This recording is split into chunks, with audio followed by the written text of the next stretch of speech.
The following film is presented in its complete theatrical version. It was rated R by the MPAA and may not be appropriate for children under 17.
What it do? Raider Nation for life. What it do?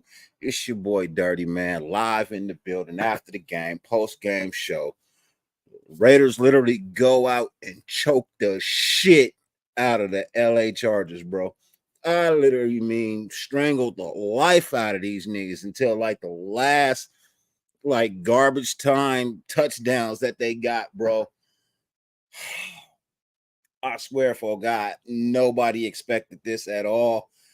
I was on a show earlier with my boy Raider Ben. I said maybe 3 touchdowns, 2 on offense, 1 on defense. Never did I expect the defense to go out and put up 2. I thought I was just bullshitting when I said 1, but they put up 2 motherfucking TDs. And then the offense, I don't know where they came from. I don't know what they took before the game. I don't know what they've been on all week. But man, they came out and balled. I mean, balled. I gotta take my hat off for the offensive line today, man. I've been ragging on them. I've been shitting on them. I've been calling them, saying all types of things about them, bro. They balled today. Ladies and gentlemen, I got a guest backstage. I don't want to keep him too long because I know he's on the clock. Ladies and gentlemen, you know the king. The king of taking all the drama. Ladies and gentlemen, the one, the only Mr. Raider Ben. What's up with you, Ben? What up? What up, Dirty? What's Salute, good? bro. What's goody? Salute. How about that ass whooping, though, boy? Fuck Man. the Chargers. Fuck y'all. I thought we would win, but I didn't think we was gonna win like that, bro. I ain't even gonna hold you, G. I didn't think we was gonna win like that. Nobody thought we was gonna win like that, bro. And if they tell you they did think that was gonna happen, they lying, bro. They are straight lying. If anybody tells you they thought that this was gonna happen today, to what just took place, they are a liar, bro. Bold-faced liar. I'll call it not to YouTube. I won't pull you on YouTube. I'll see you in your face and call you a fucking lie. And if you swing on me, that's your problem. But I'll tell you was a fucking lie to your face. Ladies and gentlemen, got another guest backstage. Y'all know how we do when I do the post-game shows. I gotta bring in certain people, ladies and gentlemen. I just gotta bring them in. And when I bring them in, you gotta show them some motherfucking love, ladies and gentlemen. Your go-to guy for all your outdoor needs, the CEO of Brown Crackers, the man who can give you prayer at this point in time, because I know you need it. You felt like you saw a miracle and you need to pray. Ladies and gentlemen, the one, the only Mr. Raider Twine. What's good with Hey, you? let me say this right now. The team that needs some prayer is the Chargers, because they the way they got annihilated. I feel like I need to prepare a eulogy for them. If y'all need funeral services, Chargers, go ahead and hit me up. I'll take care of your funeral service. If they head coach still got a job tomorrow, bro, for a fee. That's who needs a prayer. They head coach needs all the prayer in the world to keep his job after the night, bro. He needs all the prayer in the world, bro. Hey, blessings to everybody out there. You know what I'm saying? Salute to everybody. But yeah, it is bad when you got the main, you know what I'm saying, the main commentators out there talking about, you know, he need to lose his job. You know what I'm saying? I don't know how many times Sherman said it, and Sherman said it at halftime. He said they need to make history and go ahead and fire him at halftime. At halftime. At halftime. Hey, it was bad. Was it 42-0 at halftime? Yeah, facts, bro. I was talking to another dude, and I said, you know, at the end of first quarter, I was like, man, we put up 20 points. We better put up 42 at the end of the game. There's no way that we got 3 quarters left and we can't put up at least 7 each quarter. You know what I'm saying? So, but this is historic, people. You know what I'm saying? I want everybody, as much as we may be excited about this, as much as we may be happy about this, whatever you may be feeling, this is historic for the Raiders. On so many levels. This is something that we will probably, I'm not going to say we'll never see again, because we don't know what the future holds, but we're going to be the OGs one day, and we're going to be talking about this game to the young ones. We just set something that'll never ever be done again. It'll never ever be done again. And if it is, it'll be 50 years from now. I swear for goodness, bro. We put up a donut last week. We are the first team in the NFL to score fucking what? I think it was 35 at one point. No team had ever scored 35 points after putting up a fucking donut, bro. We just came out and put up 63 in this piece, man. But before we continue on throughout the show, man, ladies and gentlemen, 50 billion things on the face of the planet you could be doing, but if you ain't cheering for the Raiders, what the fuck are you doing? Yeah, I changed it up for y'all tonight, man. I had to, bro. Like 63 points, bro. Hey, thank you for first and foremost, thank you for being here, man. I know you guys could be doing anything else in the world, but the fact that you allow me to grace your screen for any amount of time is greatly appreciated. More than I can verbally express. If you were late to the show, you didn't catch the timer, the countdown. Hey, look, for those who did catch the countdown, that I did that because we have so many stars in that we watch on a daily basis and that we don't know that they Raider fans and they undercovers. I'll put them on blast.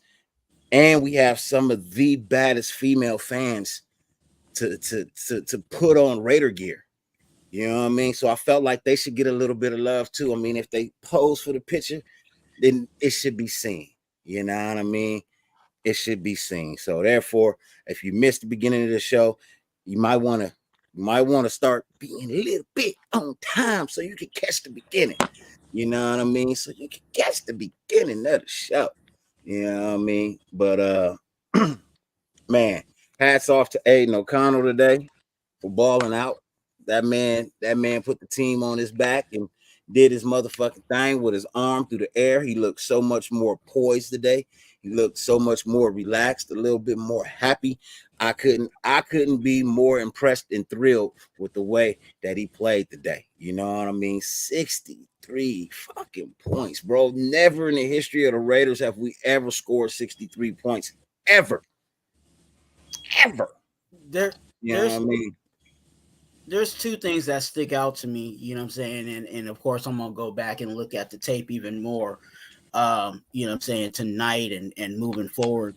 But two things that really stick out to me was that we made some changes on our offensive line, starting with our center.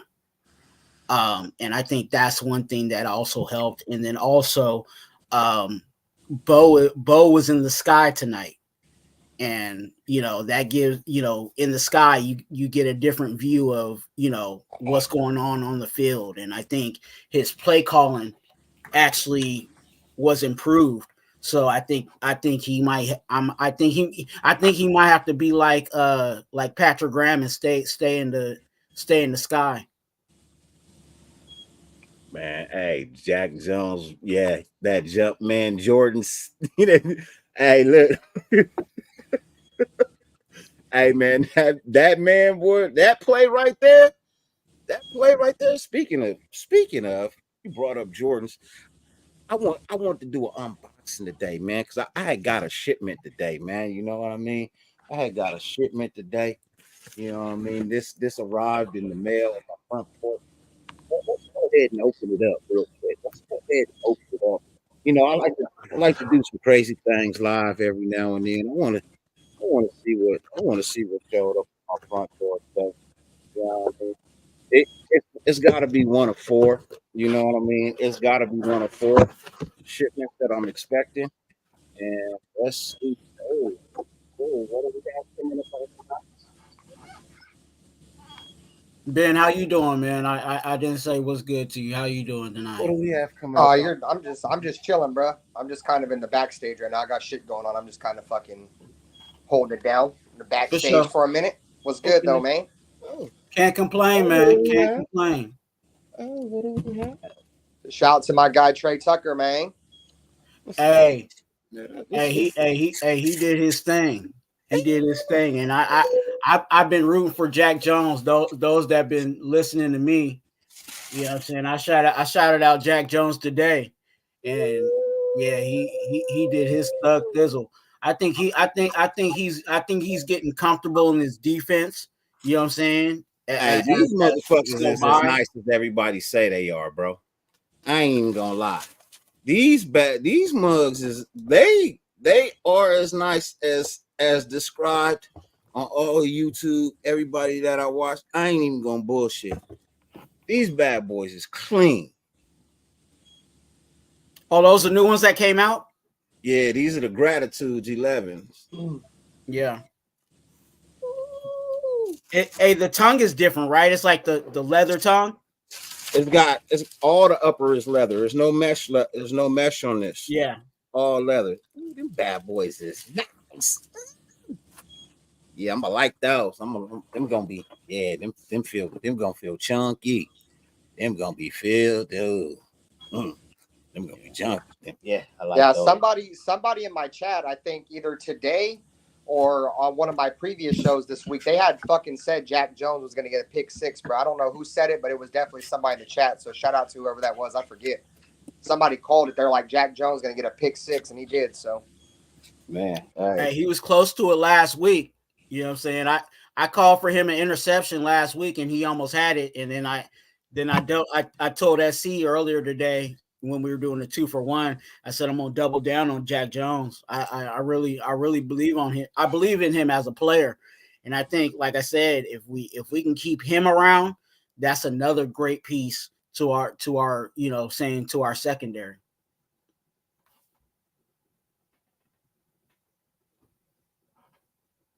Why that's your face? Who? What? It must be somebody from Ben's channel.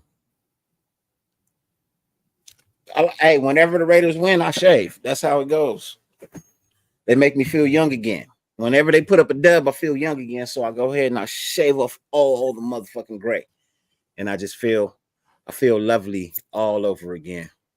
You know what I mean? That's just how it is. That's what I do, man. That's what I do, bro. I got fucking bad fucking reception, man. Fuck. You all good, man. You all good. You know what I mean? Hey, did you guys see fucking one thing I liked about that, bro? Did you guys fucking see even at the end of the game when the fucking Chargers were scoring on their last little drive, how fucking Antonio Pierce was fucking chewing out the team, the second string? He was like, bro, this shit ain't good enough. Y'all need to stop folding, bro. He was pissed off because they was folding. They was giving up garbage points. He was pissed, bro. I love that. He was fired up. He was cussing Tyree Wilson's ass the fuck out, bro.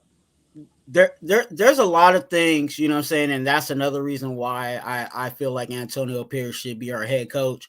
Is there's just certain things that I've been asking for, years, watching the team for years, and it's like, when are you going to see the head coach pull the team together in the middle of a game?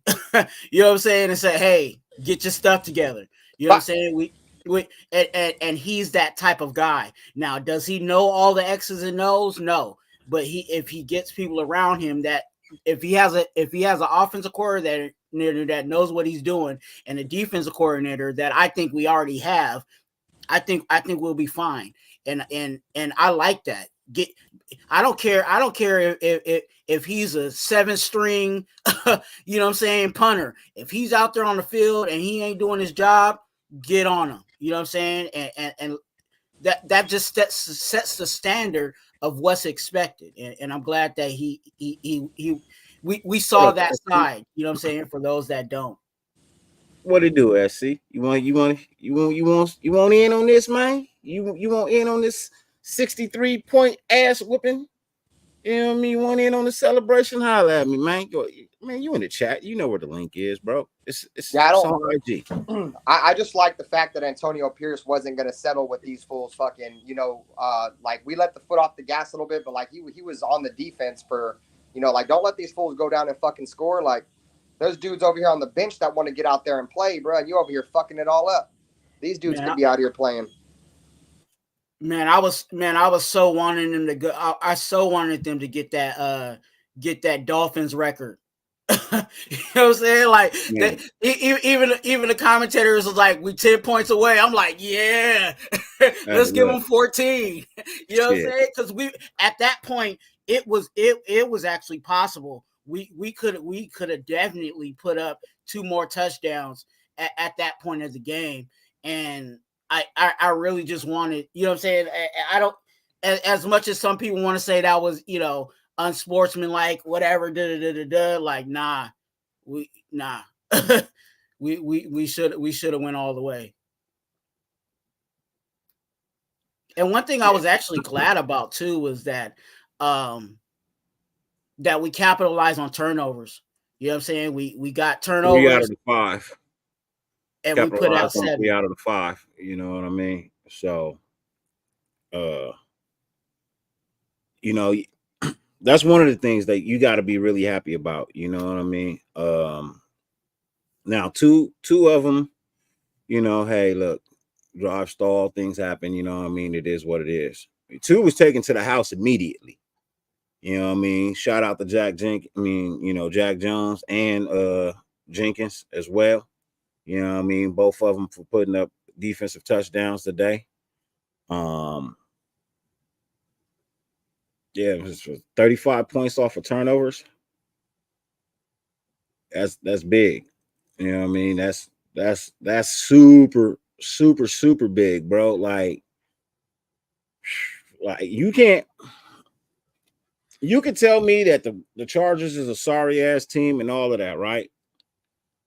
So what do you do to a sorry ass team? You're supposed to dog walk. If you're any good, you should dog walk them, right? That's what the fuck we did, bro. We dog walked the team that we probably should have dog walked. And lately we hadn't been doing that. So for me, I'm thrilled, bro. I did what no one expected us to do. Everybody expected us to come out there and just be this team, go out there and just, show up. Today's game wasn't supposed to be interesting. None of that, bro. I said it. A lot of people agreed with it too. Nobody thought this game was going to be of anything close to what it ended up to be today. Nobody. I don't even think I think the Lord himself was up there like, these motherfuckers really putting up points. Oh shit, man! I ain't even touched this game. I'm just letting them play. I'm just letting them play. So yeah, that's how I do it. That's how I see it. James Furpo, what's good with you, man? Hope all is well. Jerry Fuentes, how you doing? Gord, my guy. SoCal. Al, Sal, what's good with you, man? Raider Paul, the guy who always wants to cut man and just be negative. Bro, you don't find no joy. I mean, do you find any joy in anything that we do, Raider Paul? Be honest with me, brother. I love you to death, man. I give you all the love in the world, bro. But do you find any joy in anything that we accomplish, brother? But man, it's just killing me. Raphael, my guy, what's good with you? NorCal, Jesse, my dude, what's good with you, man? He said, no, I want Super. Okay, cool. Everybody wants Super Bowls. Everybody wants Super Bowls, but here's the thing, Raider Paul. Only one team can win the Super Bowl per year. Only one team can win the Super Bowl per year, bro. Everybody can't win it. You know what I mean? Everybody can't win it. When you find a team that lost a coach and is on a third string quarterback, go to the Super Bowl, let me know.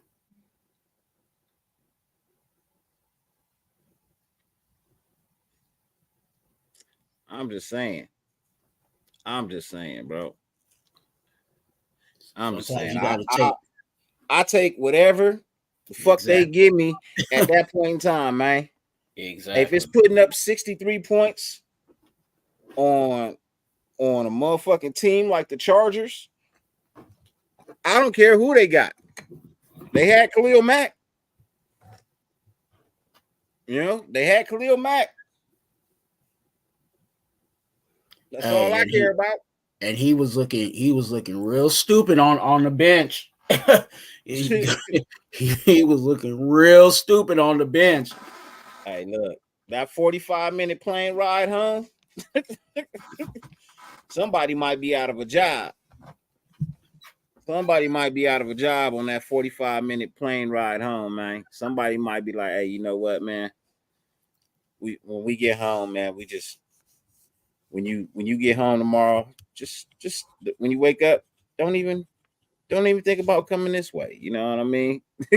We'll call you tomorrow afternoon when we hold the press conference to release you. You can come on in at that point in time, but ain't no reason for you to come in. I mean, dude, I feel bad. I feel bad when people lose their jobs. You know what I mean? But damn it, if this man ain't had long enough to prove, you know what I mean? He's supposed to be some kind of defensive coach. You know what I mean? You know, you're supposed to be some type of defensive guru, but here it is. Your defense allows 63. I mean, well, your team allows 63 motherfucking points, bro. I don't give a shit what you say. Your team allows 63 fucking points, bro. And you know the crazy thing is, you know how he's known for going for it on fourth down and doing crazy stuff on fourth down. Like the time that he actually did go for it on fourth down, it actually made sense. I mean, and they still didn't get it.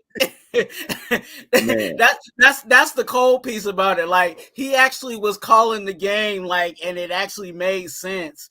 And it still wasn't working for him. And I think that's a part of the. I really feel at this point he's lost the locker room. He really lost the locker room, bro.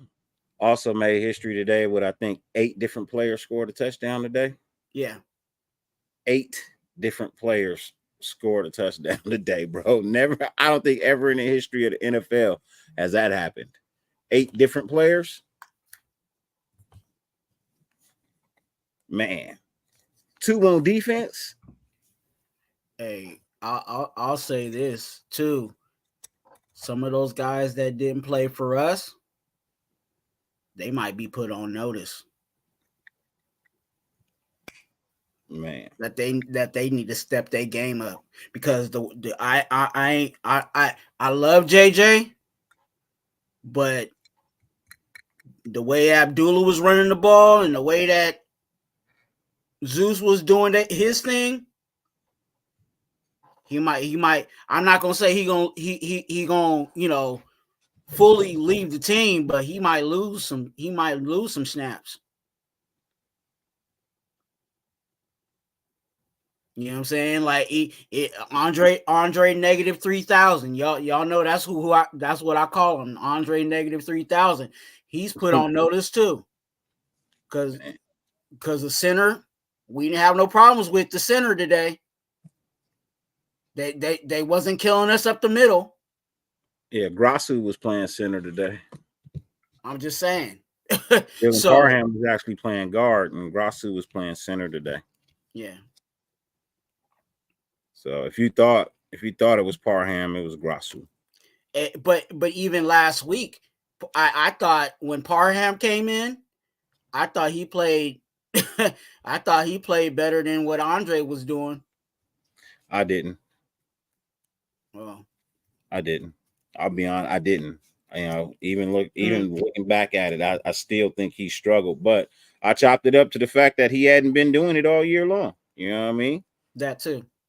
So it's not like I held it against him. It's just I wasn't impressed. I wasn't last week. I wasn't impressed. So, and I don't think the Oline was too impressed with it either. So that's why they brought in Grasu, and Grasu did his thing today, man. They did their thing today. I'm not even. There's not a complaint in the world that I could give you, bro. Aside for Meek needs to keep. You know what I mean? He needs to keep his composure. I ain't mad at him for talking shit though. I ain't mad at him for talking shit, but and then the safeties, man, they gotta play their position, man. Those 2 touchdowns, yeah, they was on the meat, but expecting safety help and not getting it, you know what I mean? That's what happens. That's what happens. I definitely want to go back and look at those plays, to really figure out what really happened, because, it looked like he was trying to pass it off to the safety and he had something that he had to do underneath. But that lapse of coverage, it shouldn't have happened. Just at all. The communication should have been better on that. Yeah, no, the Oline played their ass off tonight. Amik didn't ruin the shutout. What are you talking about? He didn't ruin the shutout. The safety ruined the shutout. You can go back and look at that play again. You know what I mean? He was supposed to sit underneath. The safety was supposed to take that deep, and he didn't. You know what I mean? He bit. The safety bit, and that's what happened. They got beat over the top, and that's the game. That's the touchdown. You know what I mean? I didn't think we was gonna beat them, you know what I mean, like that. I definitely didn't think we was not gonna not let them score either. So, you know, I figured they'd score tonight. It just that scoring that they put up, it was all in garbage time, truthfully. It was pretty much all in garbage time. We was already up, 56-0 at that time? Nah, 49-0. It was already up 49-0 when they scored, bro. You know what I mean? Like, you can expect them to, I mean, shut out. We couldn't shut out Miami. We couldn't shut out Minnesota last week. You know what I mean? We held them to they scored 3 points. So, you know, I never expect us to shut anybody out.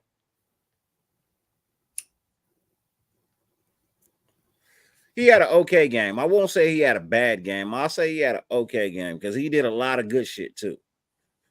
You know what I mean? You know, you can't just look at what he did bad. You got to look at what he did good too. You know what I mean? So, but our defense looks like a whole lot better. You know what I'm saying? Especially when we have corners that actually can tackle, and you know now they're playing defense, and you know they're actually pressing. You know what I'm saying? We're seeing a whole lot of that now, where you know in weeks past we've been, you know, they still sometimes are you know 8 yards off, but we're seeing a lot of more press coverage, which I like. I think that's another reason why Jack Jones was able to capitalize on the play that he was able to capitalize, because he was that close to the line where he could, you know, take that, you know, take that risk and go after the ball. Yeah, knowing that he has help behind him. No, I mean, I like Jack Jones. You know, he's way more aggressive and way more ready to go out there and do what he got to do than Marcus Peters was. That's for damn sure. Definitely see why they let him go. You know what I mean? For Jack Jones, I gotta get that boy some love. He up out the city. You know what I mean? He from my surrounding areas. You know what I mean? I won't say my city because I'm not from Long Beach, but he's from my surrounding areas. So got to give that boy some love out of Long Beach Poly. You know, I don't think it's ever happened in the NFL where a coach had a player in high school was his head coach, ended up being his head coach in college in the pros. Yeah. I don't think that's ever happened. College, I think he's coached them on. I think he's coached them on all three levels. Because Jack Jones went to Arizona State, right? He did go to Arizona State. Yeah, so he's coached them on all 3 levels. Crazy, bro. That for sure has got to have never happened. That has got to have never have happened in the NFL ever. Did you see? Oh, sorry. Go ahead. Go ahead. No, you good. Did you see? And I have to dig into this because I don't know all of that, and maybe someone can help me out. But there's some coaches kind of in the rafters. I'll say it like that, because Marvin Lewis was wearing Raider gear. You know what I'm saying? Like Marvin Lewis, like that ain't no slouch of a coach. Like, you got Marvin Lewis wearing Raider gear. Would you bring him in as an offensive coordinator? And I think and to some, and like I said, someone can help me out. But I think some of these coaches, like I said, like Marvin Lewis, he's bending our coach's ear, like he's mentoring the coach that's on the field. But it's just interesting to see like we got we got like a team of coaches, you know what I'm saying, just in the rafters that are not So even on the books I got a helping question. us out. I got a question. If Bo can continue to run this offense for the next 3 games like he did tonight, do you keep him as your offensive coordinator? You asking me? I'm asking everybody. Ben, you catch that question? No, what was that? I said, so if Bo Hardegree can get the offense to continue to perform, it doesn't necessarily have to put up the team doesn't have to put up 63.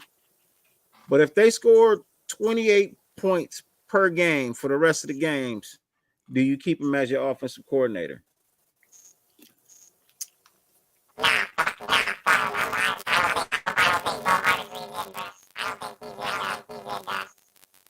What happened?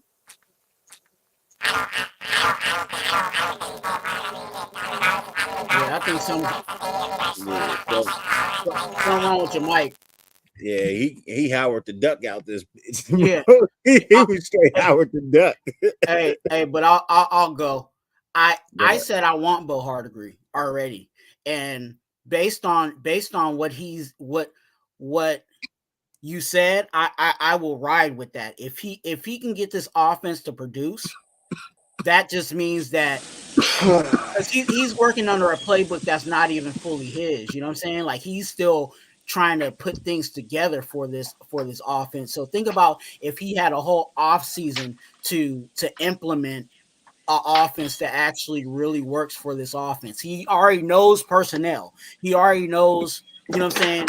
Well, there's still going to be a competition at quarterback, but if Aiden O'Connell is our starting quarterback, then that means he knows our starting quarterback. He knows what he likes. He knows his weaknesses. He knows all of that. So he can really be, on the ground, off the ground running. So I would roll with it.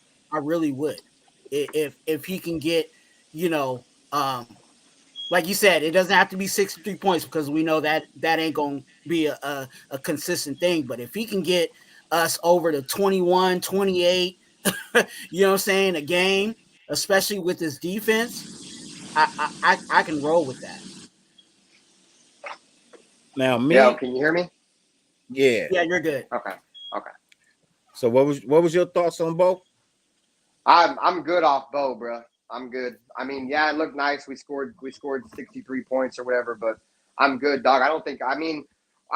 It's hard. It's really, like I said before, bro, it's hard to judge Bo Hardegree right now, dog, because he's not using his playbook. He's using something that he had to take over with, and he's pretty much trying to make fucking fish soup out of fish shit. You know what I'm saying? Like he's got a shitty ass playbook, and he's just trying to do the best he can with it. Does he deserve credit for that? Yeah, a little bit. Aiden O'Connell looks all right. You know what I mean? But I don't know. I want to see like a seasoned vet like take over this offense. Like, I want to keep a defensive minded head coach, but I want to bring in like a real deal offensive coordinator. And I'm not saying I disagree with that. I see that point, and that is a valid idea. But then you also run into, at the same time, if you bring in an offensive coordinator, is he going to want to bring in his guys? You know what I'm saying? And how is that going to change quarterback anyways, in my opinion? We're going to get a new quarterback in it. I said we're going to get a new quarterback in anyways, in my opinion. So he's going to get his own guy regardless. Aiden O'Connell's not going to be the starting quarterback for the Raiders next year. And if he is, it's either he outperformed a rookie quarterback that we drafted in the first round, or we don't get a fucking quarterback. That's the only way I can see Aiden O'Connell being our quarterback next year. Yeah.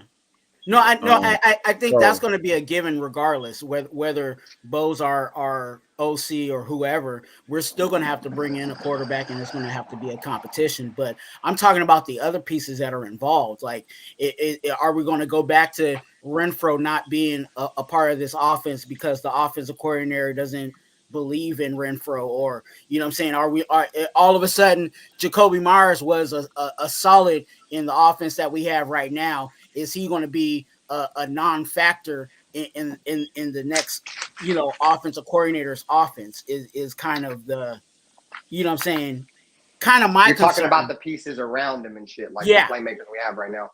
Yeah, exactly. I mean, let's be real, bro. I mean, Hunter Renfro's not doing shit anyways. Maybe if we get a different offensive coordinator that knows how to utilize that motherfucker, we'll get something out of him. And I'm not really too worried about Jacoby because I think Jacoby's such a great route runner that whoever we bring in as an offensive coordinator is going to be able to work wonders with him. It's when you get like speed is cool and all, dude, but that shit can be affected by coaching changes. When you have a great route runner that just knows how to get open and knows how to sit in zones and knows how to keep running when it's man, like those wide receivers tend to flourish no matter what system they're in because they just know how to get open. You know, that's why I'm glad the Raiders have guys like Devontae and Jacoby that are two guys that know when to sit in the zone, know when to keep running against man. You know what I mean? Those guys are route runners. So I see what you're saying though. There could be some drop off, but I don't know, man. I Bo Hardegree, I'm not getting fired up over one game that he coached, bro, because we haven't really scored no fucking points every single game that we've had with him so far, except this one game. So, I mean, you got to give him credit though, bro. Major offensive turnaround. That's like the biggest turnaround in NFL history in terms of points scored, how we went from scoring no points to 63 points. You got to give him credit. 49 of those were on offense, but I don't know, man. I got to see more. Maybe if, like Dirty said, if we go out and score 28 plus points per game on offense for the next 3 games, maybe I'll consider it. But I'm not drinking the Kool-Aid after one game because I've been tough on Bo Hardegree. You know what I mean? I'm going to stand on that. And that's my thing. That's why I said, you know what I mean? If he can go out, you know, so here's how I feel about Bo.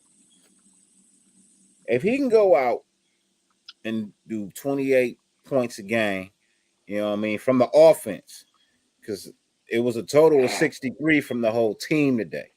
You know what I mean? 2 from the defense. So if he can go out and put up a minimum of 28 points a game for the next 3 games, and I need some wins too. That's the other thing. I need some wins along with that. You know what I mean? I definitely need some wins with that. I give him a shot, but I worry a little. And here's what I worry about. He now has the responsibility of coming up with his own playbook. He hasn't been an offensive coordinator. So if he has to come up with it, I mean, you got to think part of that playbook has to be McDaniel's playbook. Mm-hmm. You know what I mean? Part of that playbook, but he now has the responsibility of coming up with his own playbook to now put in order, right? That's a tall task. But at the same time, he knows what the players are, you know what I mean, what they can do, you know what I mean? He can build from there. Somebody new would have to figure out. I mean, they could look at film, but it's not like having the hands on like Bo has had for the last year and a half, 2. Mm-hmm. You know, so no, this is his first year there. This is his first year, right? Yeah, Or he's been the so. quarterback coach. No, he's been quarterback. Yeah, so you know, for him, because the offensive coordinator got fired along with the head coach. You know what I mean? A lot of people forget that. You know what I mean? That the offensive coordinator was let go too. Like, yeah, you know, we're gonna go ahead and let you go too. You know, because obviously he wasn't able to call plays or scheme up a good plan. You know what I mean, for the game, or he just didn't have the balls to implement what he thought could win. You know what I mean, and therefore he had to get let go of as well. And it probably sucks because I know Mark Davis knows his father. You know what I mean? He knows the family really well. You know, he probably it sucked to have to fire him, you know what I mean? But you know what I mean, such is life. That's just it is what it is. Sometimes it's how shit has to be. I mean, if we can go out next week, bro, and beat the fucking Kansas City Chiefs in Kansas City, dog, and score 24 plus points, then I'll truly consider Bo Hardy, dog. If we can go, we need a coach that can beat Kansas City, bro. You know how we kept making fun of Denver fucking for kept firing their head coaches because they couldn't beat the fucking Raiders. We need a coach that can beat the Chiefs, bro. Because if we can't beat the Chiefs, we're not going to do anything in this division, dog. That's the pinnacle that we got to get over, dude. Is we gotta be able to consistently split with Kansas City, and we have to learn how to win in Arrowhead and score points in Arrowhead. Because if you can't beat Kansas City, it don't matter who you are in this division, bro. You got no chance at winning this shit. Like Kansas City can easily go out there and win their next 3 games, and it doesn't fucking matter that the Broncos are 1 game behind them because they're in control of their own destiny right now. And that's where the Raiders need to get to, bro. They got to be in a position to where they ain't got to worry about Kansas City and they control their own destiny, bro. So Jolie, I was just thinking the same damn thing, right, Jolie? It's amazing how our defensive coordinator goes up to the box, our defense instantly gets better. You know what I mean? Now our offensive coordinator is up in the box with our defensive coordinator, and we're instantly fucking better. I don't want to see nobody else on the sideline, but the assistant coaches and the head coaches, the coordinators up in the box. I don't give a fuck where we at. Up in the box, man. Well, if I'm not mistaken, bro, like a lot of teams, like both of their coordinators are up in the box, bro. That's why I was surprised when I kept seeing our coordinators on the sideline. You remember when fucking the Bills, when fucking they lost that 1 game and their offensive coordinator started slamming shit inside the box? Like a lot of teams put their coordinators in the box to help them see better, bro. That's good. That's on the coaching. Antonio Pierce, like, hey, bro, take your ass up there. Maybe you'll do the same thing Paul Gunther did. And you could see, man, he's seen the field. He was able to see the defensive alignment. He was able to see the personnel that they were putting out there from the top, and he was able to match it, bro. And that's actually really huge because this is the first game that Bo Hardigree had coached up in the box, and look how good our offense was. Yep. And let's not forget how bad of a rushing team is. People are like, oh, well, we ran all over the Chargers. They got a trash ass run defense. Dog, we're like the 31st team in the NFL in rushing, bro. Like we're not a good running team at all. We haven't ran for fucking 100 yards in weeks. Like, you've seen it, bro. Like, they ain't like we're a good running team going up against a bad running fucking defense. We're a bad running team going up against a bad running defense, and you're just seeing that we were able to handle them up front, dude, in the trenches. That's really what won us this game, dude, was the offensive line. The offensive line played their best fucking game probably all fucking season, dude. They were completely destroying their defensive line. They had no chance. Khalil Mack was getting fucking stomped on. You remember when they were like, Josh McDaniels like, yo, we tried to do whatever we could to keep Mack off of Aiden O'Connell. Bullshit, because look what they did this time. This time they really kept they said they chipped Mack all game and he didn't sniff fucking Aiden O'Connell. You got to give a lot of credit though to Thayer Munford too, bro, because they didn't chip a lot. Thayer Munford was handling Khalil Mack, dude. He was taking his fucking lunch money. Look, and he's only a second-year player. O-line balled today, bro. I'm not even with the cap. You know what I mean? I like I said, I had to take my hat off to them, bro. They played today. Mm-hmm. They played good football today, bro. They protected. You know what I mean? There was time. You know what I mean? Shouts out to the running backs. You know what I mean? They did their thing today as well. You know what I mean? You gotta give our offense some real motherfucking love today, bro. They came out and you know what? I think last week not putting up any points, I think that left us a mad sour taste in their mouth. It was like, bro, it ain't no fucking way we that bad, bro. If we just go out here and play like we know we could play, bro, I guarantee we could put up some points. And they fucking did, bro. They fucking did. It was amazing today, bro. After the first touchdown, I said, okay, here we go. You know what I mean? We always find a way to score at least one. All right, cool. You know what I mean? And then we put up another. I said, whoa. What are we doing? What are we doing? Wait a minute. Wait a minute. Oh, turnover. Hold on. Turnover. Oh, we got the ball back. What are we doing? And then just, bro, and I couldn't leave the screen after that, bro. I couldn't leave the screen after that, bro. I was like, oh my God, bro. Where has this team been? Like in all of my fandomship in my 40 plus years of being a Raider fan, bro. Never in my life have I ever witnessed a game of this nature, of this caliber, bro. I haven't. I've never seen a damn near perfect football game from the Raiders. Yeah. This is the best ass whooping I've seen since we whooped the fuck out of Denver, bro. We beat them 59-14 in Denver. This was the biggest ass whooping I've ever seen. Yeah, I've seen ass whoopings, right? I've seen us put up some ass whoopings. What I'm saying is, I don't think I've ever seen anything as close as a perfect game as what I watched tonight. Tonight was damn near a perfect football game from both sides of the ball.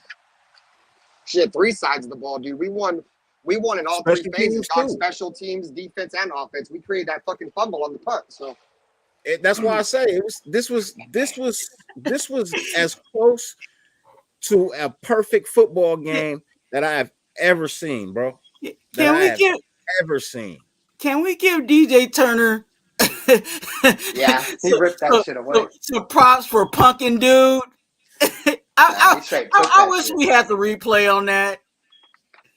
He took dude's lunch money and his girl's number all in one play. I think if you went and watch, I think the highlights, you know how they do the highlight films for games, you know what I mean? On YouTube, they go ahead and they do the highlights, they break everybody's shit down, bro. I think we might have the longest one of all this week, bro. I guarantee you that should be 15 minutes long, bro. It'd be a whole quarter. hey, I'm gonna be so mad if Boomer doesn't talk about this game. Oh yeah. Shit, he can spend the fastest 3 minutes, the whole fastest 3 minutes just on this game.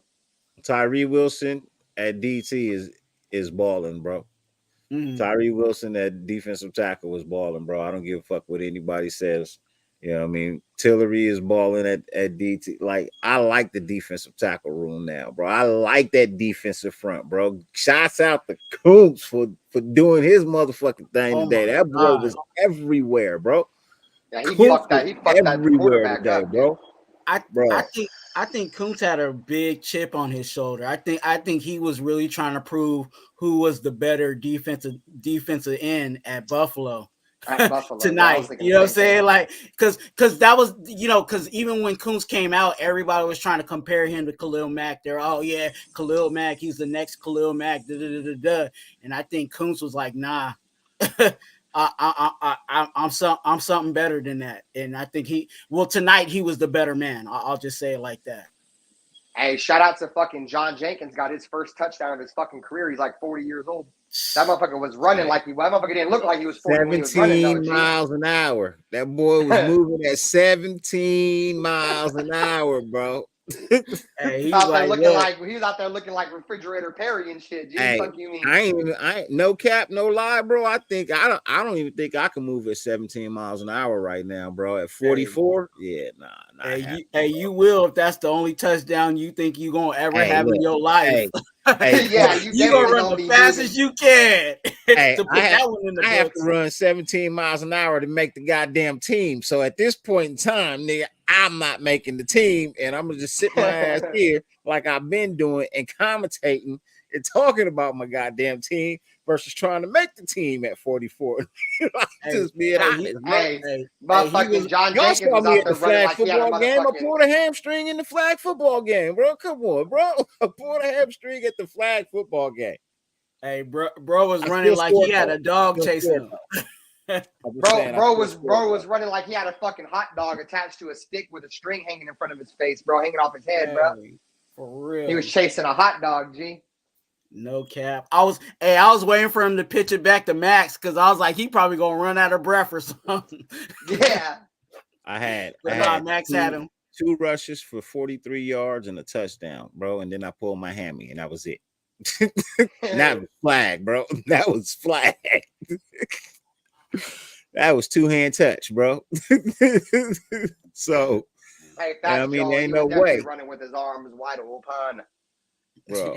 Ain't no way. Hey, he did. Hey, Max was like, bro.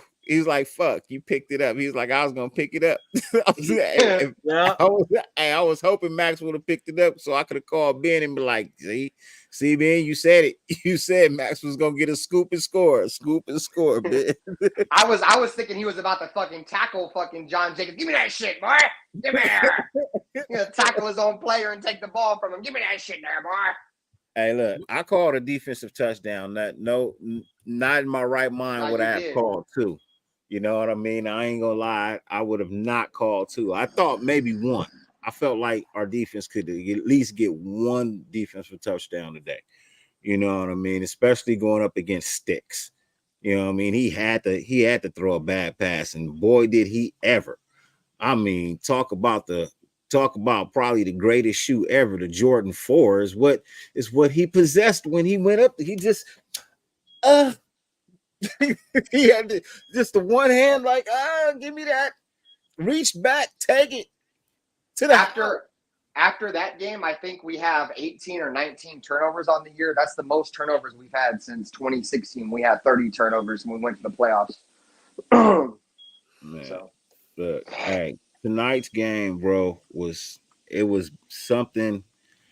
I think it was something that was well deserved. You know what I mean, for the fans to witness, bro.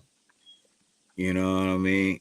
If nothing else in the world goes right, bro, I can now hold my head up so high and smile and have extra ammo to add on to the fucking Chargers when I talk shit. Not only do you not have any rings, I put up 63 last time we played. 63.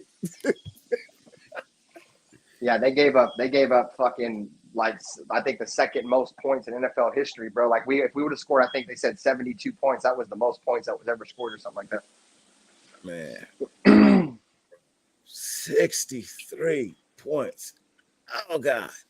But I don't think they've ever taken an ass whooping that bad. But that just shows you. No, that's the most they've ever lost by. Even with whatever you want to say against, you know, the quality of the Chargers roster, like, that just shows you when we have the mentality of having putting on no brakes.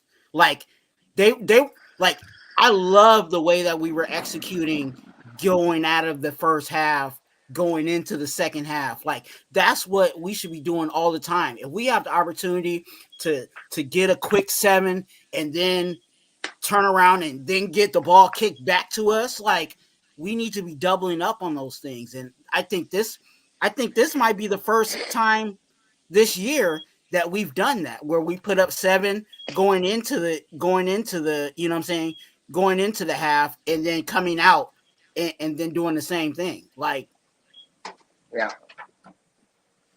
So you gotta give that coaching staff a lot of credit, man, for turning around on such a short week too. They only had 3 days to plan for this fucking team, and we didn't have Josh Jacobs. You know what I'm saying? And we still did that to him.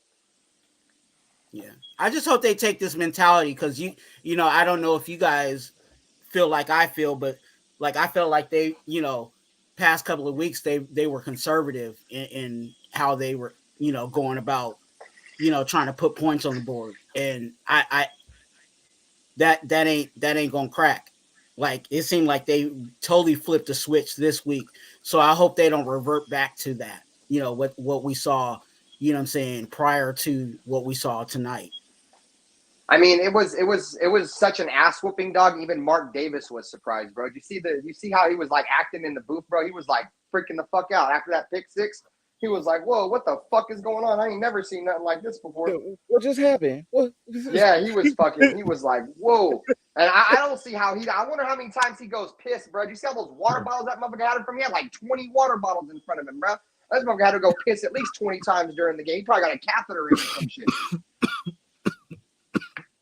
He's sitting in the press box with a catheter on his leg. Hey, he ain't got to walk too far. You know, he got everything he need in his booth. He probably got, to be honest with you, I don't know how he got it set up in there, but he probably got him a little bed or something in there too, if he wanted to pull out and lay down for a minute. Hey, I don't know if you guys heard, but I heard you guys earlier talking about fucking old buddy up inside that was at the game, the fucking Marvin Lewis. I don't know if you guys heard, bro, but after that loss to Minnesota, Antonio Pierce had Tom Coughlin, Marvin Lewis, and I think one other guy come and talk to the team after that loss, dude. So that's why when I seen him in the game, I wasn't surprised because Antonio Pierce brought him, Tom Coughlin, and somebody else to the facility to talk to the Raiders players. So yeah. I like Marvin Lewis as a defensive coordinator, bro. If we can find a way next year, like, I'm actually cool with Graham. I'd rather keep Graham, but Marvin Lewis is a hell of a defensive mind, bro. Maybe bring him in as a senior. You know what I'm saying? Like they always have the senior analyst or whatever. You know what I'm saying? Yeah. That might be an option. You know, but that was interesting to see. Like I said, when it blew my mind to see him in, like, not just see him at the game, but he was actually wearing our colors. You know what I'm saying? So I was like, okay, he must be doing something with us if he's wearing, you know, Marvin Lewis himself is wearing our colors, you know what I'm saying, without officially being, you know what I'm saying, a part of the, you know, staff. So yeah, I knew that I knew that Coughlin was talking to, you know, Pierce, just, you know, as kind of like a mentor. But you know, that's what I was trying to figure out was, you know, Marvin Lewis kind of doing the same thing? Like, was he mentoring somebody or, you know, trying to help somebody, you know, that's in place? And that's cool too, you know, because they're all young. Guys had been in the building. Those guys had been in the building, bro, since Monday. Marvin Lewis and Tom Coughlin. I think the other one, I forget who the other dude was, but it's a big name coach too from back in the day. I just forget what his name is, but yeah, there was 3 of them. They've been out there since Monday, so they were out there talking to the team and shit all week. So I think that's cool though, man. Like that's dope about Antonio Pierce, right? He knows he's a rookie head coach. He knows this is his first time getting a gig, and he's bringing in guys that have done it before to help him. You know what I mean? And that just goes to show, like, what his name rings in the NFL, dude. Like, look, he had all these fucking big time coaches just come in on their free time to come help him and talk to the team and shit. Like, they didn't have to do that shit. But since Antonio Pierce, since he's such a good guy and he was a hell of a player, like, coaches respect him, dude. So, like, yeah, fuck yeah, I'll be over there this week, and we'll stay out there all week and then watch the game. So that's dope, man. And it also speaks volumes to the sense of, you know, he knows where he's at as a coach. You know what I'm saying? And it's like, hey, I don't know all of this, but, you know, and I'll let you know that I don't know all of this, but what I will do is I will, you know what I'm saying, seek out help. You know what I'm saying, to get the right answer. So if you know, if he can grab his resources and get whatever he needs to get so that he can be the successful coach that he can be, that, I mean, that's what you need. A lot of the coaches that don't do well in the NFL are coaches that have pride and feel like they know all the answers and nobody can't tell them anything, or nobody can't, you know, give them advice on, you know, certain things. And it seems like, you know, Antonio Pierce ain't that type of guy. Hey, and it's cool, dude, because it's the complete polar opposite of Josh McDaniels, right? Josh McDaniels act like nobody could tell him shit, like he was always right and shit. You know what I'm saying? That's not the mindset to have, bro. You can't have that mindset, always thinking you're better than everybody else, never wanting to take advice from nobody, not wanting to take no criticism or nothing. Antonio Pierce is the complete polar opposite, dude. He knows that what he's good at and what he's not good at, dude. And he's willing to take advice and shit. And that's what you love to see, bro. That's what good coaches do, dude. They bring in guys to help them. You know what I mean? And I don't know, bro. Like, I like Antonio Pierce, bro. I think this game did wonders for his coaching gig. You know what I'm saying? And let's not forget, man, he needed this game because after losing to the Vikings, bro, remember how they were waiting on the press conference forever? He had an extended meeting with Mark Davis after losing that game against the Vikings, dude. And it looks like it, bro. It literally looks like it the way they played today, bro. Like, that team was completely playing different, bro, after fucking he had that conversation with Mark, bro. And I think that's maybe why he brought in all those coaches, bro. Maybe that's why he brought in Coughlin and fucking and Marvin Lewis and all them, because he needed some help, dog. I can respect this right here. You know what I mean? Poon, I can respect that, bro. You know what I mean? I want teams to be great too. I'm a big fan of the NFL as well. I'm a Raider fan first, You know what I mean? But I love watching good football. I hate watching shitty ass football. And some of the choices baffle me as well. And I'm a goddamn fan. I can't figure out for the life of me some of the choices that they made. So, you know what I mean? When I can get some answers, bro, then I can give you some answers, man. But till then, it is what it is. You know what I mean? It's gonna be what it's gonna be. As far as like Marvin Lewis is still, I believe, is still at AZ, but I don't think they had a bowl game this year. I don't think they were. And even if they did, it probably wouldn't be till probably after Christmas. You know what I mean? If they did have Oh, a he bowl. coached in Arizona. Yeah, he coached Arizona State. That must be where he's got his ties to him though, because I Yeah. know Marvin Lewis wasn't part of that New York Giants coaching staff. That must be where No, Marvin Antonio Pierce Marvin has Lewis ties. was the head coach at Arizona State when AP was there, and Okay, then yeah, makes sense then. he ended up being the assistant coach underneath. So he was the next coach underneath Marvin while he was at Arizona. So Okay, yeah, makes sense why he was there then. Okay, yeah. I didn't know that. So that's where their ties are. And so he brought in pretty much two guys that he coached. Well, one he played under, and the other one he coached under, because he played under Coughlin and he was coached under fucking old buddy fucking Marvin Lewis. Yeah, both were mentors to him. And both are defensive guys too. True. And hey, his team made a fucking statement today, bro, for him, bro. You know what I mean? You bring in your mentors, the guys that, you know, taught you everything you know, and then your team comes out and puts up 63 for you, bro. You know what I mean? You can tell they're definitely playing for Antonio Pierce now, dog. It's night and day, bro. It's night and fucking day compared to Josh McDaniels. Max didn't hold any punches back either when they were doing the press conference, the post game with Sherm and all of them. Like he was like, "Look, we're fighting for Antonio Pierce." Like he said it publicly, so you'll probably see it on Bleacher Report and everything else. Like you'll start seeing it come out. But yeah, of course, they're writing now that the Raiders are pulling for Antonio Pierce. Oh yeah, I heard it during the simulcast when I was watching the game that they were saying a lot of players are pulling for Antonio Pierce. Yeah.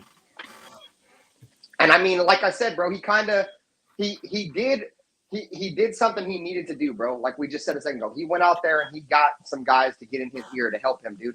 And that just shows that he wants to keep this job, bro, because otherwise he wouldn't have gave a fuck. Didn't we say, I think I said on my show a couple days ago, bro, like Antonio Pierce has to show that he's going to change something, dude. Because if he doesn't change something now, Mark Davis is probably going to think that he don't give a fuck about the job.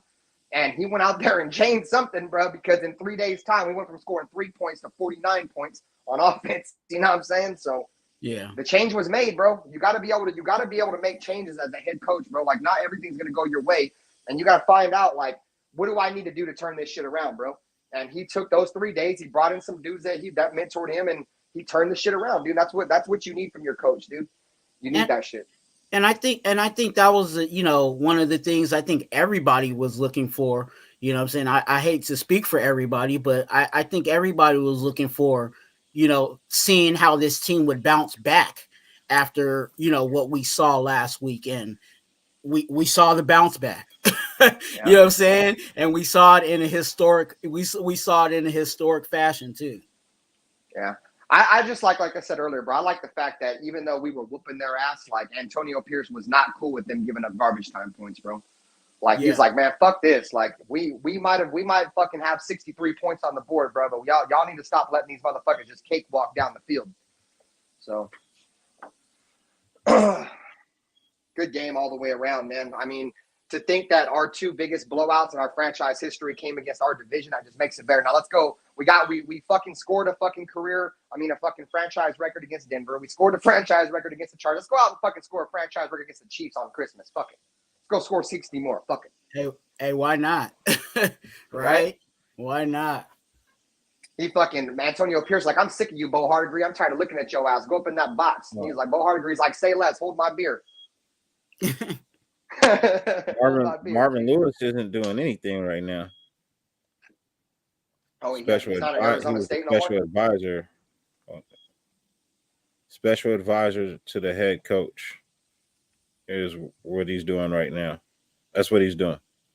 Special advisor to the head coach. So that's probably what he's going to be for us. Probably at some point, if Antonio Pierce keeps the job, he might bring Marvin Lewis and something like that, bro, like a special advisor, a senior assistant, or something like that. Mm-hmm. Shit, would you let him be the OC? He's not an offensive guy. He's a defensive guy. He's the one who built that great defense in Cincinnati. Yeah. And then Hugh Jackson was the offensive guy in Cincinnati underneath Marvin Lewis. Yeah, Marvin Lewis was the defensive guy. I'm trying to figure out who would give Bo like a run for like that would be crazy. Like go ahead. No, what was you saying? No, I'm just saying, like, it just, when you were saying it just was blowing my mind. Like, that would be crazy to have Antonio Pierce as a head coach, Marvin Lewis. Don't forget, we still got Rob Ryan. You know what I'm saying? And Patrick Graham all on the defensive side of the ball. Like, how crazy would our defense? Salute. I'm not looking at the chat, guys. How crazy would our defense be if you had all those, like, all that knowledge on our defensive side of the ball? Like, we would have to get somebody on our offense. We would have to we would have to bring in somebody that could hold their own glass of water on the offensive side of the ball if we decided to bring in those minds and actually let them, like, because I know Antonio Pierce, if Marvin Lewis is there, if Rob Ryan is there, if Patrick Graham is there, he's gonna let them dudes run loose. and this defense is going to be on a whole nother level. Because think about all that years of knowledge that they could impart. You know what I'm saying? Have Rob Ryan work with our D line or you know, wherever he feels good at. Have Marvin Lewis work with, you know what I'm saying? And then Patrick Graham is just. So here's your I think here's your all-star coaching tree, and you probably have to win the Super Bowl within 2 years. Like, I would give you a time frame of 2 years. So you bring Marvin Lewis in, you put him on the defensive side of the ball, bro. You go get Hugh Jackson for your offensive side of the ball, bro. Let's go. You know what I mean? Yeah, I'm a huge Hugh Jackson. I've always loved you Hugh know Jackson. What I mean? You go get Hugh Jackson for the offensive side of the ball, bro. You bring all of that together with AP as the head coach, bro. Like, I'm telling. Bro, never in the history of the NFL, bro. I don't even think the owners would allow it to be an all black staff, bro. And it's not even to me. It's not even about color. It's not even about race. I mean, somebody's gonna say it. That's why I'm gonna go ahead and make a joke about it now. Just Hugh Jackson on the offensive side of the ball, like, just having that knowledge on that side of the ball, and we know that he works. We know he's a what they call a quarterback whisperer. He knows how to work with quarterbacks, like him, and actually allow for him to, like, get his guy in the draft, like, no matter wherever he identifies his guy is, like, yeah. Yeah, I think that's a name that nobody's thinking of, bro. But I'd definitely be cool with Hugh Jackson coming in, because if there's one thing Hugh Jackson's good at, he might not be a good head coach, but he knows how to get the best out of his skill players, bro. You know what I mean? He definitely knows how he's not one of them trying to fit square pegs in a round holes type of offensive guys, dude. He fits his scheme around his players. I mean, you go back and yeah, exactly. You go back and look at when he was with us, dude. Like, Darren McFadden was having the best year of his career before he got hurt. Darius Hayward-Bay, who was a nobody, had the best year of his career. Fucking Jason Campbell was lighting it up. Denarius Moore was lighting it up. And those guys were all just, you know, in all honesty, like role player type guys. Like, Darius Hayward-Bay was a first round pick, but he wasn't like a legit number one receiver. He was looking like a legit number one receiver with Hugh Jackson, though. I ain't gonna lie to you. So I'm gonna give you some career history background for Hugh Jackson, bro. Yeah, I mean, so in 1987 is when he started, and he started at Pacific as a graduate assistant. He coached wide receivers, running backs, and special teams coach. Right. University of Pacific. Yep. Yeah, I think he coached with John Gruden, bro, at University of Pacific. Because that's 87 to 89. Then he went to GOP's Cal in State. Stockton. He went to Cal State Fullerton from 1990 to 91. He coached running backs and special teams. Then he went to the London Monarchs in 91. He coached running backs. Arizona State from 92 to 94, running backs. Arizona State, 1995, quarterbacks coach. He went to Cal in 96, offensive coordinator and quarterbacks coach. SC in 97, offensive coordinator and quarterbacks coach. SC in 98 to 99, offensive coordinator and running backs coach. SC 2000, offensive coordinator and quarterbacks coach. Redskins 2000 2001, running backs coach, offensive coordinator in 2003 for the Redskins. Cincinnati Bengals 04 to 06, wide receivers. Atlanta Falcons 07, offensive coordinator. Baltimore Ravens 08 to 09, quarterbacks coach. Oakland Raiders 2010, offensive coordinator. Head coach of the Raiders in 2011. Cincinnati Bengals 2012, secondary assistant and special teams assistant coach. Cincinnati Bengals running back coach in 2013. Cincinnati Bengals 2014-2015 offensive coordinator. Cleveland Browns head coach from 2016 to 2018. Cincinnati Bengals 2018 a special assistant head coach. Tennessee State 2021 offensive coordinator and quarterbacks coach. Grambling from 2022 to 2023 head coach. I'm with it. Because and the reason why, even more of the reason why I say I'm with it, is because I like to think about the hypotheticals and then what happens if Antonio Pierce ain't the dude. You could either slide Hugh, you know what I'm saying? Hugh could be our head coach, or you could slide Marvin Lewis in and we would still be solid as a team. I wouldn't say he sucks. You know what I mean? I would say he hasn't had a whole lot of talent. I mean, when Hugh was here, he made a bad choice to go get Carson Palmer. But before all of that, we was on the right track. We was doing good. So I'm not saying bring him in as the head coach.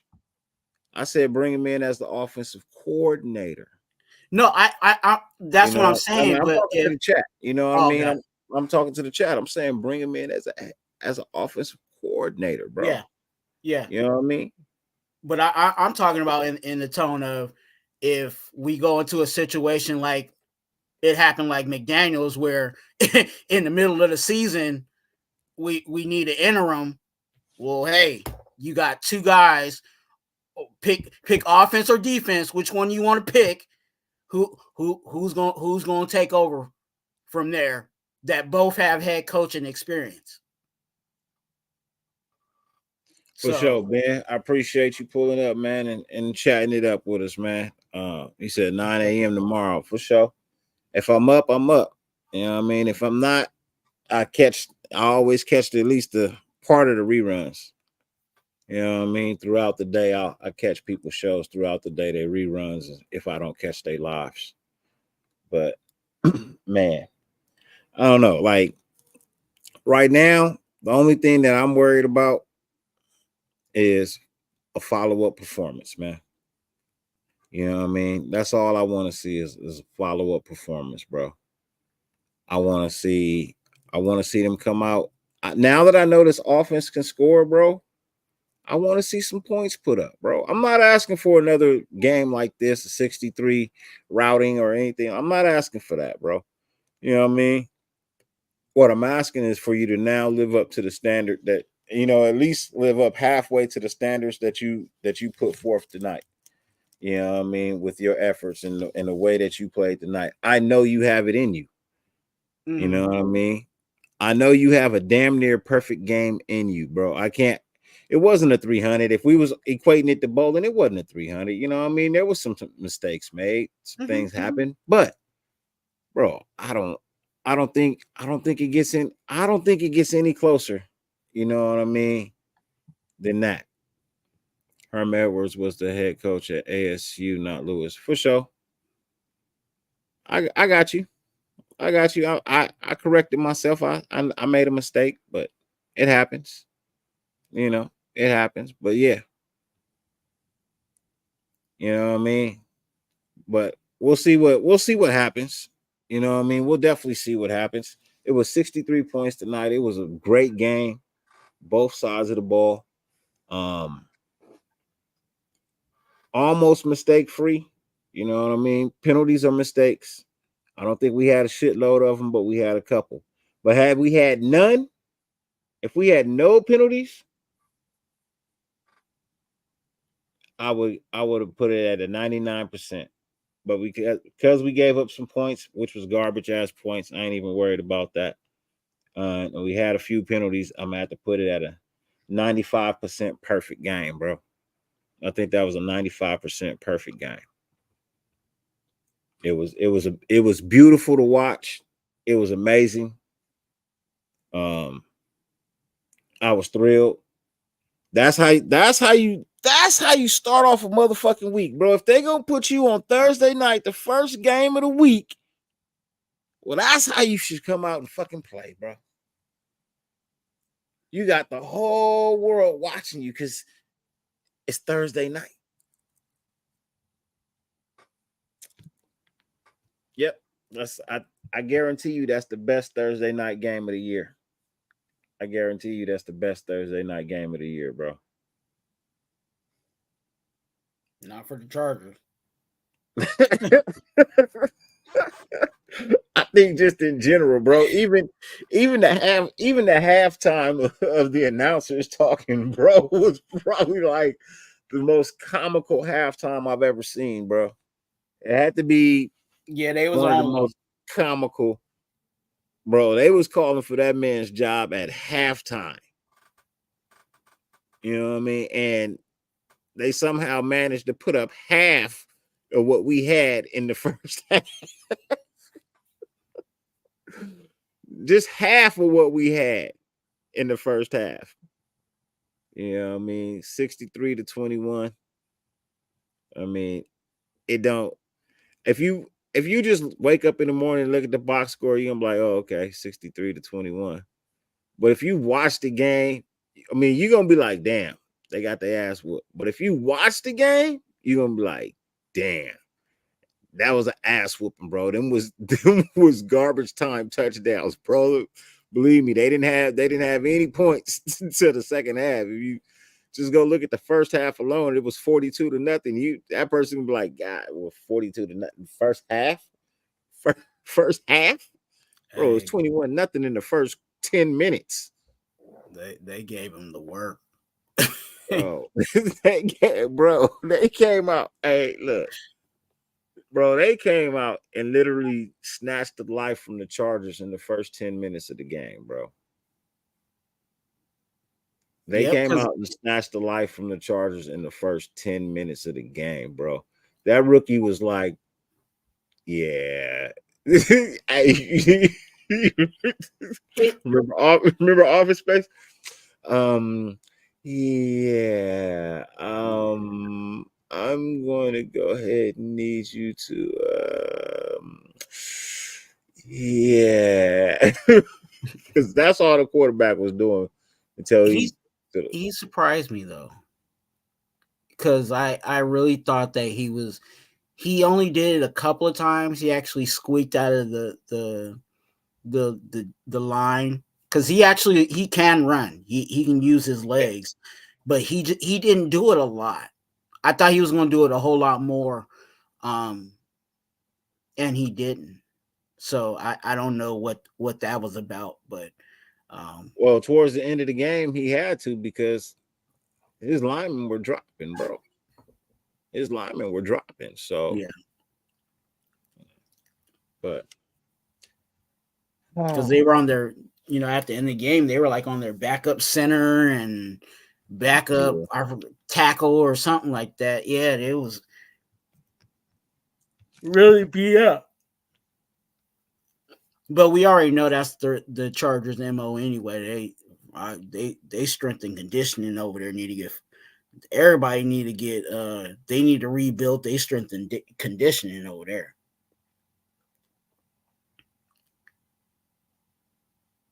Because they for some reason they players can't stay healthy. Man, cannot.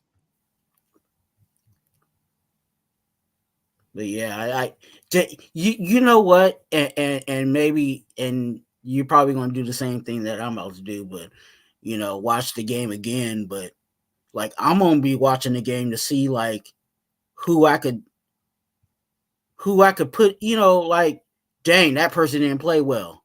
Because right now on top of my head, I can't even think of like somebody that didn't.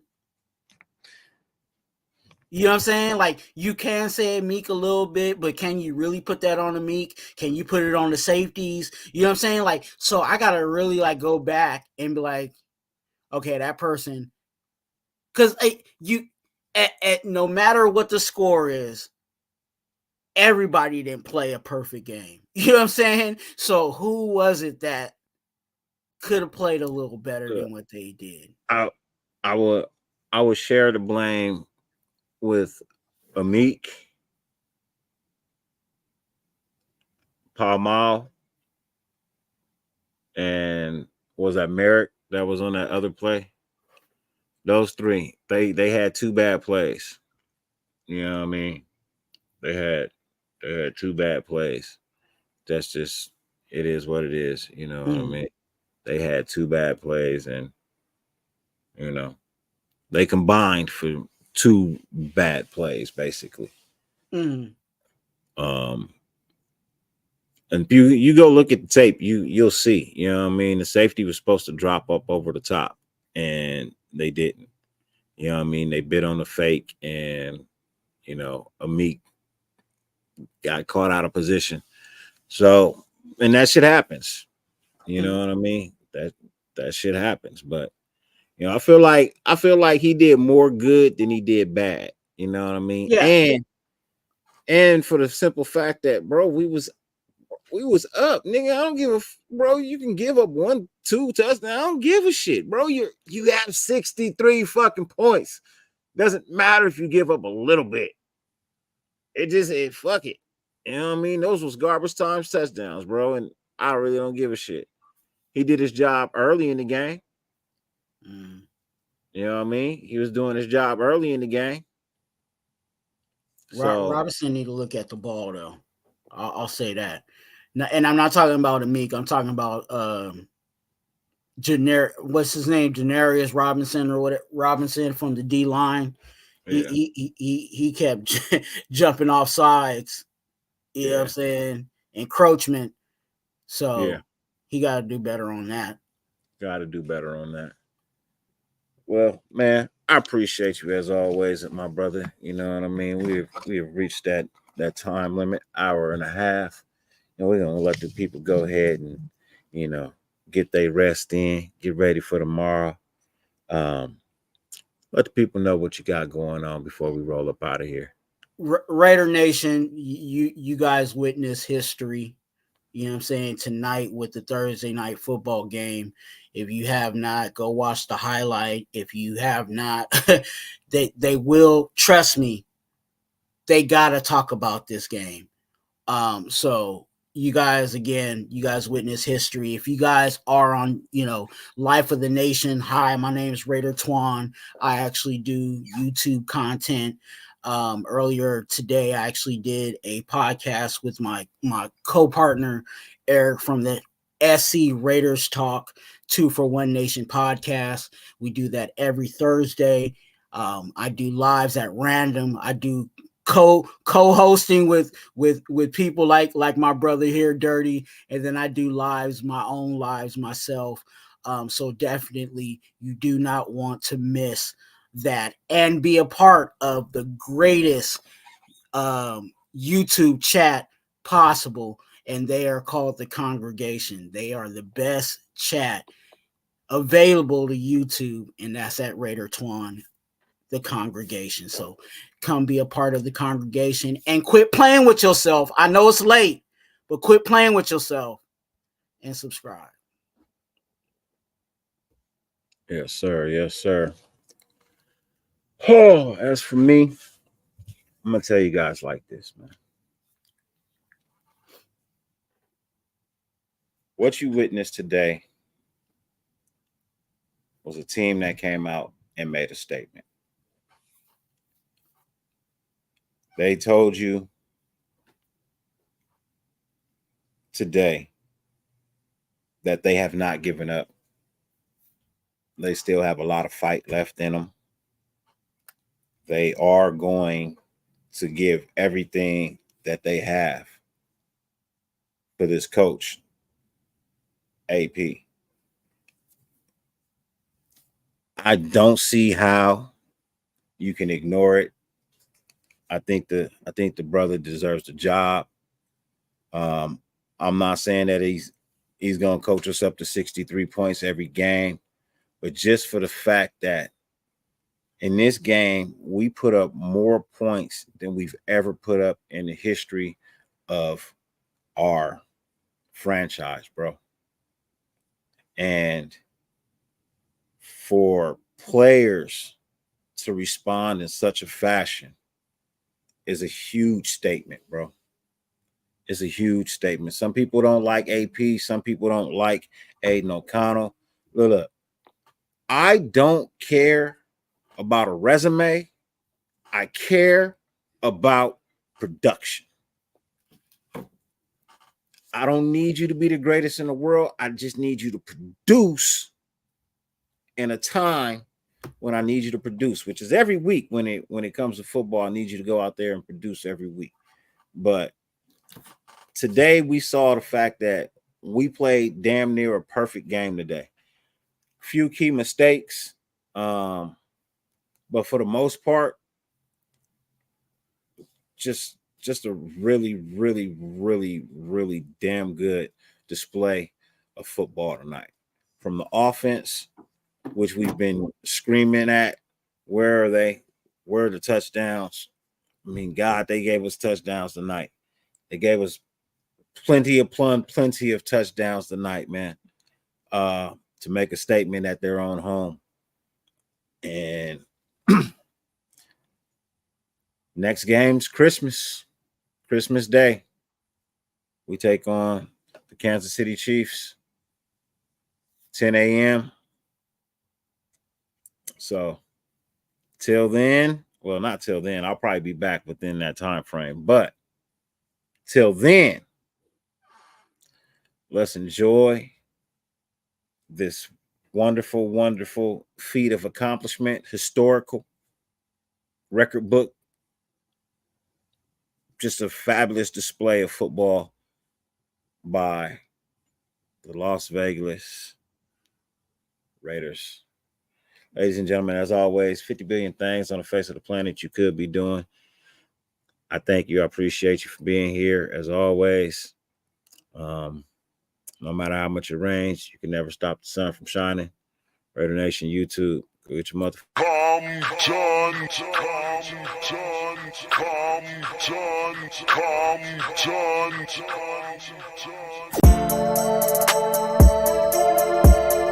Black, grayed out.